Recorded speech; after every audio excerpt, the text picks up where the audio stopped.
বারবার যাদের প্রস্রাবে ইনফেকশন হয় তার কিন্তু বেশ সাবধান হয়ে চলা উচিত। কারণ আমাদের দেশে আমরা দেখি অনেকের প্রস্রাবের ইনফেকশন বারবার হচ্ছে। উনি অ্যান্টিবায়োটিক বারবার খাচ্ছেন বা দীর্ঘদিন ধরে খাচ্ছেন। তো এইটার কিন্তু আগে দেখতে হবে যে কেন ইনফেকশনটা হচ্ছে বারবার। কারো যদি প্রোস্টেট বড় থাকে, আপনি তার কিন্তু বারবার ইনফেকশন হওয়ার ঝুঁকিটা বেশি থাকে। সেই ক্ষেত্রে কিন্তু আপনি প্রোস্টেটেরও চিকিৎসা করতে হবে। কারো যদি ডায়াবেটিস অনিয়ন্ত্রিত থাকে, তার কিন্তু বারবার ইনফেকশন হতে পারে। তার কিন্তু আগে ডায়াবেটিসটা কন্ট্রোলে রাখতে হবে।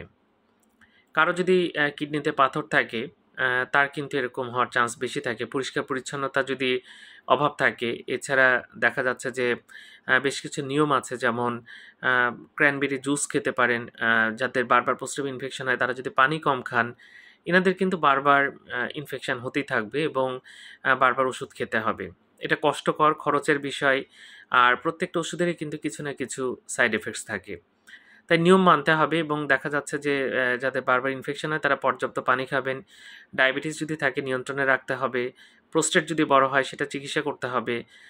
স্টোন যদি থাকে তাহলে সেটার ব্যবস্থা নিতে হবে।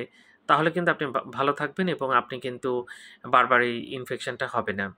এছাড়া সবসময় পরিষ্কার পরিচ্ছন্নতা বজায় রাখতে হবে এবং মিলেমিশের আগে এবং পরে কিন্তু প্রস্রাব করা উচিত। এর ফলে কিন্তু ইনফেকশন হওয়ার চান্স অনেক কমে যায়। এছাড়া ক্র্যানবেরি জুসের কথা বললাম, এটা খেতে পারেন।